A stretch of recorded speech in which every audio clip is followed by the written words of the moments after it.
एक घना और रहस्यमयी जंगल था जहां मूसलाधार बारिश अनवरत बरस रही थी, जिसके चारों ओर घना कोहरा छाया हुआ था। ये मैं कहाँ आ गया? यहाँ तो बहुत ही भयानक कोहरा है। तभी मोहन की नजर एक टूटे हुए खंडहर पर पड़ती है।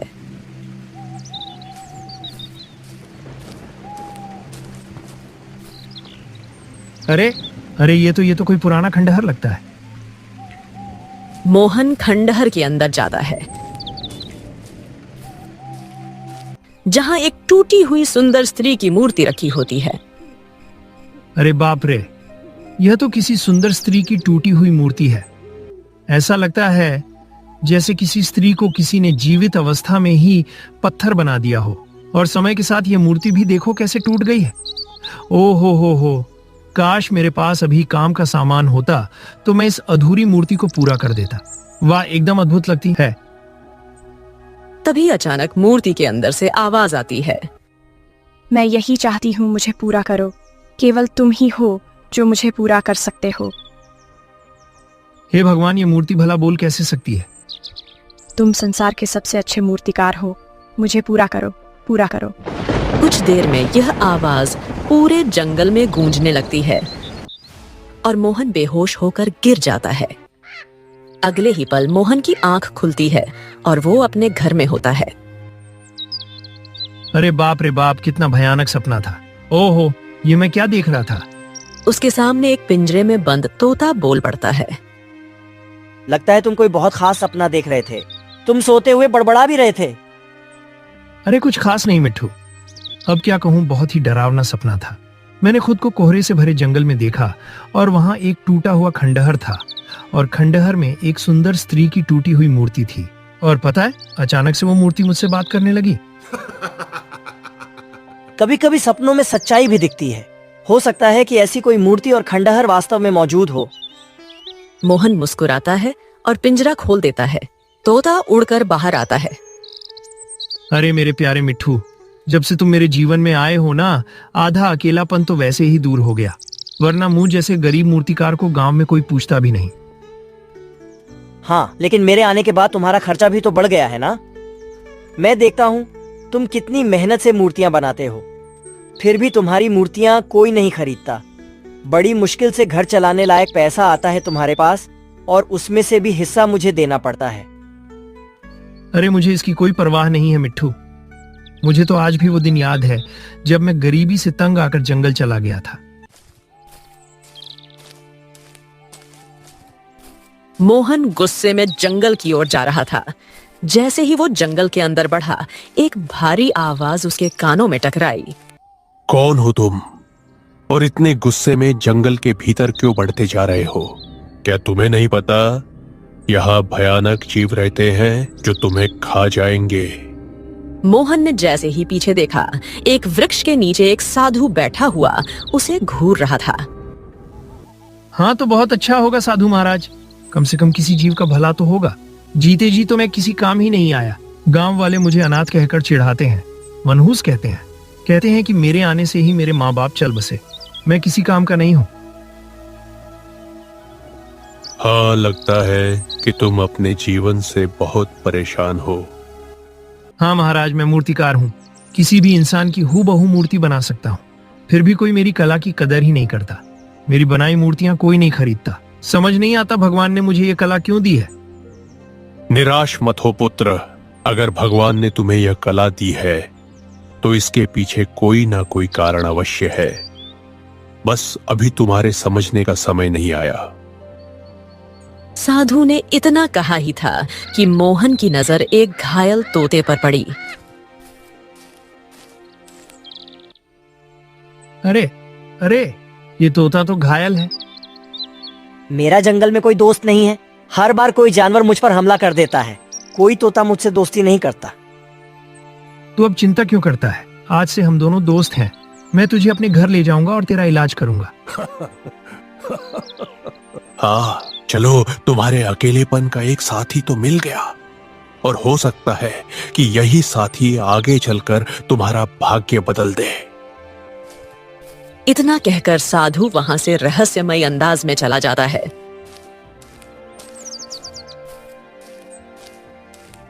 मोहन और तोता मूर्तियों की बात कर रहे हैं। चलो, पुरानी बातें तो बहुत हो गई। आज तुम्हें मूर्तियां नहीं बेचनी है क्या? देखो देखो, समय कितना हो गया है। सूरज सर पर चढ़ाया है। अरे हाँ, तो फिर आओ, बैठो मेरे कंधे पर और हमेशा की तरह दोनों चलते हैं गांव के बाजार में। कुछ ही देर में तोता मोहन के कंधे पर बैठ जाता है। मोहन मूर्तियां उठाकर बाजार की ओर चल पड़ता है। बाजार पहुंचकर मोहन अपनी मूर्तियां बेचने की कोशिश कर रहा है। आओ आओ लोगों, आइए भाइयों, सुंदर सुंदर मूर्तियां ले लो। घोड़े की, राजा की, रानी की, बच्चों के खिलौने के लिए भी ले लो सुंदर सुंदर मूर्तियां ले लो। मगर कोई भी ग्राहक मोहन की ओर नहीं आता। मोहन सुबह से शाम तक वहीं बैठा रहता है। अब क्या करें मिट्ठू, एक भी मूर्ति बिकी नहीं और मेरे पास तो इतना धन भी नहीं है कि कुछ खरीद कर घर ले जा सकूं। ओहो, बात तो चिंता की है और मुझे भी बहुत तेज भूख लगी है। ठीक उसी वक्त गांव का मुखिया आता है। ए मोहन, अरे भैया, तुझे याद है तू कुछ समय पहले मुझसे उधार लेकर गया था और कहा था कि 2 दिन में लौटा देगा। आज 3 साल हो गए हैं, तूने अभी तक उधार ना चुकाया। कब देगा? मुखिया जी देखिए, मैं बहुत जल्दी चुका दूंगा। जब मैंने लिया था तब मुझे लगा था कि मेरी मूर्तियां बिक जाएंगी, लेकिन ऐसा नहीं हुआ। अरे नहीं बिकी तो मैं क्या करूं? मेरी बात कान खोल के सुन ले। गांव में शायद ही कोई ऐसा होगा जिससे तूने कर्ज ना लिया हो और सभी मेरे पास शिकायत लेकर आते हैं। इसीलिए गांव के मुखिया होने के नाते मैं तुझे केवल 3 दिन की मोहलत देता हूं। अगर तूने 3 दिन में मेरा और बाकी सबका कर्जा नहीं चुकाया तो मैं तुझे तेरी झोपड़ी से धक्के मारकर बाहर निकालूंगा। हाँ। इतना कहकर मुखिया वहां से चला जाता है। मोहन उदास मन से अपनी मूर्तियां समेटता है। देखा मिट्ठू, इस मुखिया ने मेरी मजबूरी को नहीं समझा, उल्टा धमकी देकर चला गया। क्या ऐसा होता है मुखिया? उसे अपने गांव के लोगों की समस्याओं को समझना चाहिए ना। हाँ, वह सब तो सही है मोहन, पर अब तुम खाओगे क्या? मैं तो पेड़ों पर उड़कर कहीं से भी कच्चे पके फल खा सकता हूँ। अरे पर भूख तो मुझे भी बहुत लग रही है मिट्ठू, लेकिन समझ नहीं आ रहा कि धन कहाँ से लाऊं। मेरे पास एक उपाय है। सुनो, क्यों ना तुम किसी साहूकार से थोड़ा कर्ज ले लो। अरे वाह मिट्ठू, वाह वाह, क्या बातें कर रहे हो। मुखिया अभी मुझे कर्ज के लिए ही सुना के गया है और तुम बोल रहे हो ऊपर से और कर्जा ले लो। गजब बात करते हो। अरे गांव में शायद ही कोई बचा होगा जिससे मैंने उधार ना लिया हो। हाँ, बस एक ही बचा है। साहूकार, वो तुम्हें थोड़ा कर्ज तो दे ही सकता है। ओहो, ठीक है मिट्ठू, बैठ जा मेरे कंधे पर। ये पापी पेट क्या क्या नहीं करवाता।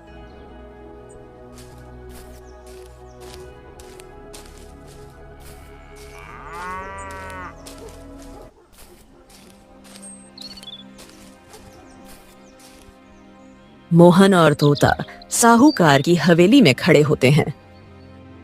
अरे मूर्तिकार मेरे दरवाजे पर। क्यों भैया, सब कुछ ठीक तो है ना? प्रणाम साहूकार जी। आप तो जानते हैं कुछ दिनों से मेरी मूर्तियां नहीं बिक रही हैं और मैं धन के अभाव में हूँ। खाने तक के पैसे नहीं है साहूकार जी। अरे ये क्यों नहीं कहता कि 3 साल से किसी ने तेरी मूर्तियां नहीं खरीदी? अब सीधे सीधे यह बता, यहाँ किस काम से आया है? मालिक, मुझे थोड़ा कर्ज चाहिए ताकि कुछ खरीद सकूं। मैं भी भूखा हूं और मेरा मिट्ठू भी। हाँ ठीक है, मैं तुझे कर्ज दे दूंगा, लेकिन 3 दिन में लौटाना होगा। नहीं लौट आया तो तेरी झोपड़ी में घुसकर सारी मूर्तियां उठा ले जाऊंगा। पर मेरी मूर्तियां तो बिकती ही नहीं है, आप उठाकर करोगे क्या? वो तेरे नसीब का खेल है। वैसे तेरे हाथ की मूर्तियां कमाल की होती हैं, एकदम लाजवाब। और मैं तो एक व्यापारी को जानता हूं जो मूर्तियों का व्यापारी है। मैं तेरी मूर्तियां उसी को बेच दूंगा। अरे तो साहूकार जी, आप मुझे उस व्यापारी का पता दे दीजिए ना, मैं खुद ही अपनी मूर्तियां उसे बेच दूंगा। हाँ, बड़ा आया खुद ही बेचाऊंगा। अबे तेरा दिमाग खराब हो गया है क्या मैं तुझे धंधा करने का ठेका देने वाला लगता हूँ? मेरी बात कान खोल के सुन और याद रखना, काम वही करूंगा जिसमें मेरा फायदा हो। कुछ सिक्के मोहन के हाथ में देता है। ये ले पकड़ और याद रखना 3 दिन। चल अब देख क्या रहा है, दफा हो जा अपने तोते के साथ।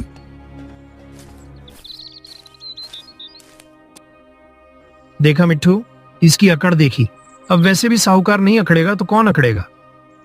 मित्र, मजबूरी इंसान से कुछ भी करवा सकती है। अब चलो, भूख लगी है, पहले कुछ पेट पूजा तो कर ले।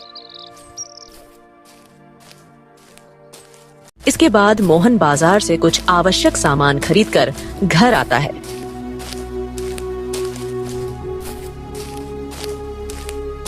वो खाना बनाता है और तोते के साथ भोजन करता है।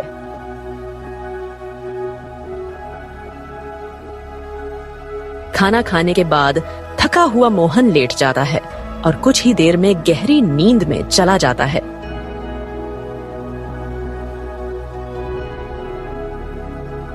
अगले ही पल मोहन ने फिर से अपने आप कोहरे से घिरे एक जंगल के खंडहर में खड़ा हुआ पाया। वहां वही टूटी हुई स्त्री की मूर्ति थी। मूर्ति फिर से बोल उठी, मुझे सही कर दो, मैं तुम्हारी मदद कर सकती हूँ, मुझे सही कर दो। मोहन को अचानक चक्कर जैसा महसूस हुआ और वो बेहोश हो गया। कुछ देर बाद जब उसकी आंख खुली तो उसने देखा कि तोता बहुत बेचैन और विचलित था।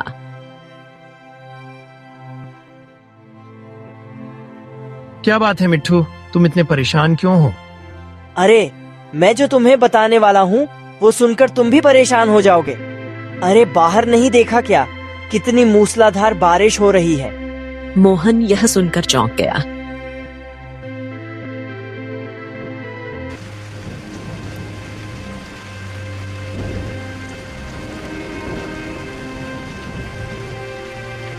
हे भगवान, ये तो भयंकर बारिश है। अब क्या होगा मिट्ठू? अरे, अब क्या होगा, छोड़ो, अपनी मूर्तियों को संभालो। बारिश का पानी बहुत जल्दी झोपड़ी के अंदर घुस जाएगा, जल्दी करो।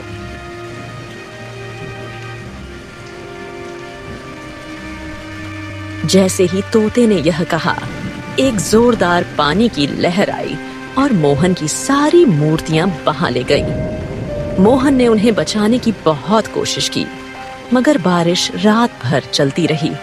मगर सुबह होते ही बारिश थम गई थी।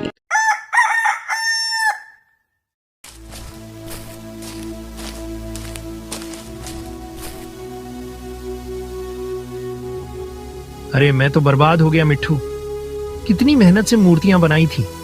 सोचा था आज नहीं तो कल, कल नहीं तो परसों कभी तो बिकेगी, लेकिन अब सारी मूर्तियां पानी में बह गईं। मैं बर्बाद हो गया। बर्बाद? ये सब तो ठीक है मोहन, लेकिन तुम साहूकार का कर्ज कैसे चुकाओगे? उसने तो तुम्हें सिर्फ 3 दिन की मोहलत दी थी और मुखिया ने भी उतना ही समय कहा था। अब क्या करोगे? दोनों यह बात कर ही रहे थे कि तभी गांव का मुखिया और साहूकार वहां आ पहुंचे।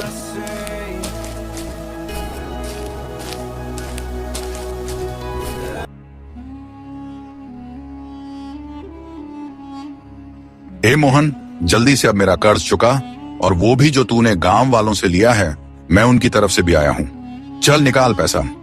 हाँ भैया, और मेरा भी पैसा चाहिए, वो भी निकालो। दया करो आप दोनों, मेरी हालत पर दया करो। आपने देखा नहीं रात को कैसी मूसलाधार बारिश हुई, पानी झोपड़ी तक आ गया, सारी मूर्तियां बह गईं पानी में। मैं आपके पैसे लौटाने से मना नहीं कर रहा, लेकिन इस समय मेरे पास सच में कुछ भी नहीं है। दया करो मालिक, दया करो, दया करो। यह सुनते ही साहूकार गुस्से में उबल पड़ा।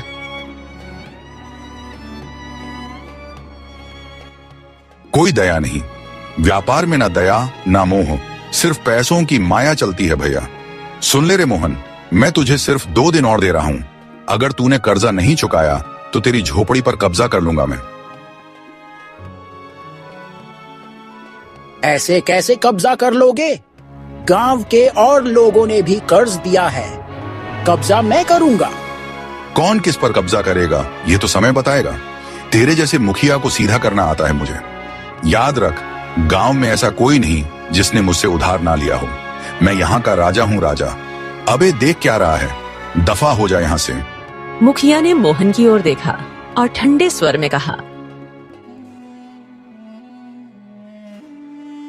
तेरी झोपड़ी तो गई।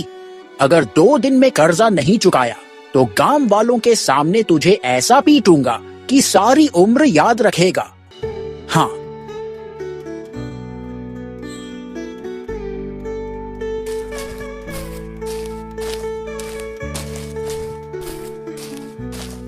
साहूकार और मुखिया के जाते ही मोहन सिर पकड़कर बैठ गया। अब क्या होगा मिट्ठू? हाँ, तो अब होगा यह कि साहूकार और मुखिया यह दोनों कुत्ते बिल्ली की तरह भिड़ेंगे। लेकिन अगर 2 दिन में तूने कर्ज नहीं चुकाया ना, तो वो दोनों मिलकर तुझे खत्म कर देंगे। मेरी तो समझ नहीं आ रहा कि मैं करूं तो क्या करूं। उदास मत हो मोहन, इस मसले का भी कोई ना कोई हल तो जरूर होगा। अच्छा बताओ, क्या आज भी तुम सोते में बड़बड़ा रहे थे? फिर से वही सपना आया क्या? हाँ, मैं तुम्हें बताने ही वाला था कि फिर से वही सपना, कोहरे भरा जंगल, वही खंडहर और वही बोलती मूर्ति। हाँ, और वो मूर्ति तुमसे कहती है कि उसे सही कर दो और वह तुम्हारी मदद करेगी, है ना? तो क्यों ना एक काम करे मोहन, उस मूर्ति को ढूंढने के लिए जंगल में चले। क्या कहते हो? अरे पागल वागल हो गए हो क्या मिट्ठू? फालतू की बातें करते हो। कभी कभी भगवान की मदद ऐसे ही इशारों में मिलती है, हमें बस पहचानने की जरूरत होती है। मोहन गहरी सोच में डूब गया।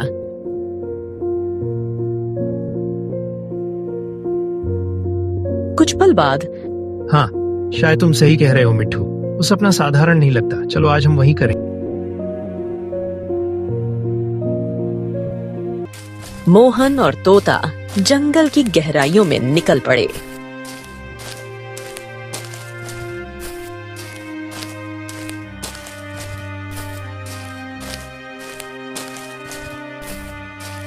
कई घंटों की यात्रा के बाद वो दोनों जंगल पहुंचे।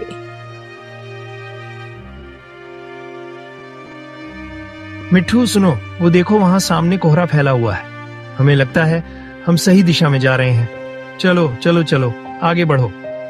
वो दोनों आगे बढ़ते गए और कुछ ही देर में मोहन ने विजय स्वर में कहा, अरे मिट्ठू देखो, हाँ सामने वही टूटा हुआ खंडहर। इसका मतलब मूर्ति भी यहीं होगी। चलो।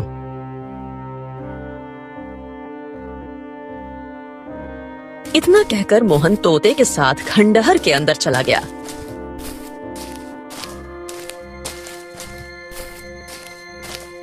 अंदर जाकर देखा तो वहां कोई मूर्ति नहीं थी।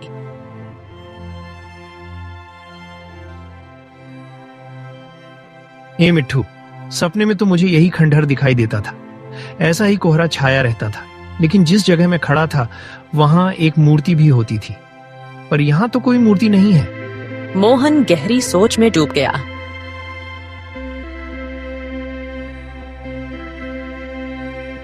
हाँ, तो फिर एक काम करो, जिस जगह तुम खड़े हो वहाँ खुदाई करके देखो।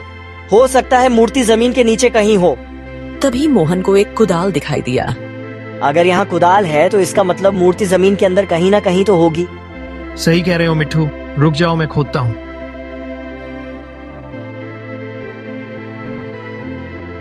मोहन ने जमीन खोदना शुरू किया।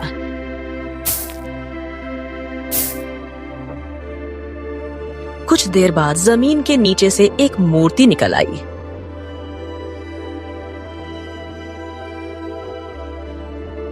मिट्ठू, ये वही मूर्ति है जो मुझे सपने में दिखाई दे रही थी। बिल्कुल वही चेहरा। हाँ, मुझे लगता है मोहन की इसे अपनी झोपड़ी में ही रखना चाहिए। इसे सही करो। ये मूर्ति बहुत सुंदर है। अगर इसे बाजार में बेचा गया तो बहुत अच्छे दाम मिलेंगे। हाँ, तुम सही कह रहे हो। एक बार कोशिश करने में भला क्या जाता है।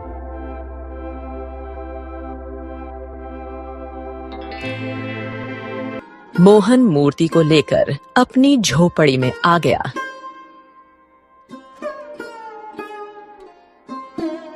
दिन रात वो टूटे हुए हिस्सों को सही करने लगा।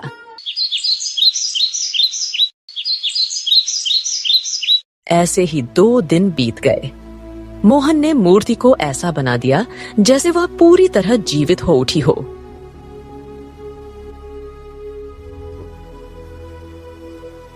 अरे वाह वाह वाह, क्या बात है। तुमने तो इसको बिल्कुल नया बना दिया। अब चलो इसको जल्दी से बाजार में बेच कर आते हैं, क्योंकि शायद तुम भूल रहे हो, साहूकार और मुखिया जी कुछ ही देर में अपना कर्ज मांगने आ जाएंगे। मोहन गहरी सोच में डूब गया और मूर्ति को घूरने लगा।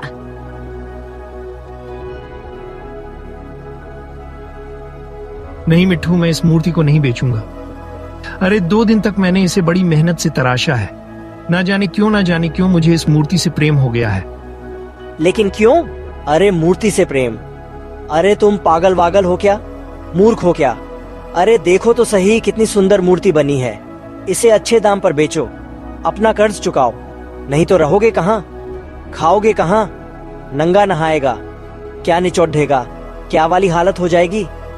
हाँ, मैंने सोच लिया, कुछ भी हो मैं इस मूर्ति को अपने से अलग नहीं करूंगा। मिट्ठू,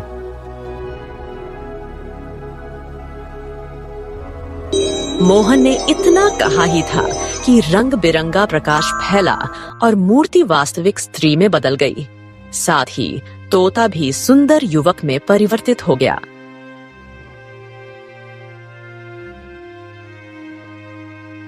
हाँ, ये सब क्या है? मैं तुम्हें बताता हूँ। यह जो सुंदर स्त्री खड़ी है, जिसकी मूर्ति तुमने सही की है, वो मेरी बहन है। हैं बहन? जी हाँ, मेरा नाम आदित्य है और यह मेरी बहन चंद्रलेखा है। हम दोनों केशव नगर राज्य के राजकुमार हैं। हमारे पिता राजा विक्रम हैं। कुछ समय पहले केशव नगर राज्य में एक जादूगर अचानक से घुस आया और वहां तबाही मचा दी। जब पिताजी को पता चला तो वह क्रोधित हो गए। उन्होंने हमें जादूगर के पीछे भेज दिया। हम दोनों भाई बहनों ने जादूगर को तलाशना शुरू किया। जंगल में हमें एक साधु महाराज मिले, जिन्होंने हमें वापस लौटने को कहा, लेकिन हमने उनकी बात मानी नहीं। वो कहीं वही साधु तो नहीं है जो पहले मुझे मिले थे? याद है तोते, जब तुम मुझे घायल के रूप में मिले थे तो साधु महाराज थे वहां पे।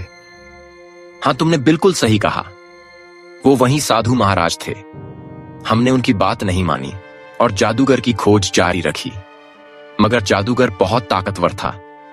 उसने अपनी जादुई शक्ति से मुझे तोते में और मेरी बहन को पत्थर की मूर्ति में बदल दिया। उसका आधा हिस्सा तोड़ दिया और जमीन में दबा दिया। उसने मुझसे कहा कि हम दोनों श्रापित हैं। हमारा श्राप तभी टूटेगा जब कोई मूर्तिकार मेरी बहन की मूर्ति को जमीन से बाहर निकालकर बिल्कुल ठीक कर देगा। बस तभी वहां साधु महाराज प्रकट हुए और जादूगर को जला दिया। मोहन सोच में डूब गया।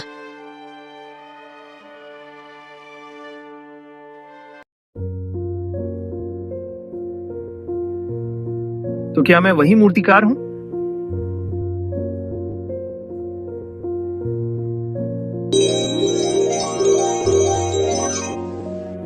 तभी वहां रंग बिरंगे रंगों के साथ वही साधु प्रकट हो गया।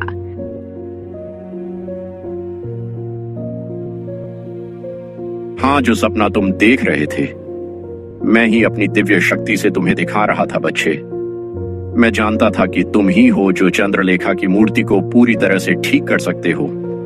इतना बोलकर साधु महाराज रंग बिरंगी किरणों के साथ गायब हो गए।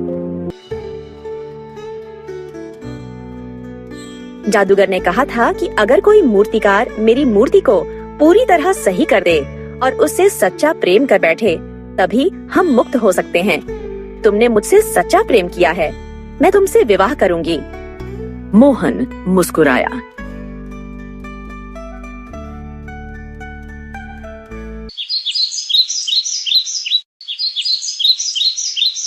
कुछ दिनों बाद मोहन और चंद्रलेखा का विवाह संपन्न हो गया। इस तरह एक मूर्तिकार के प्रेम ने जादू के श्राप को खत्म कर दिया।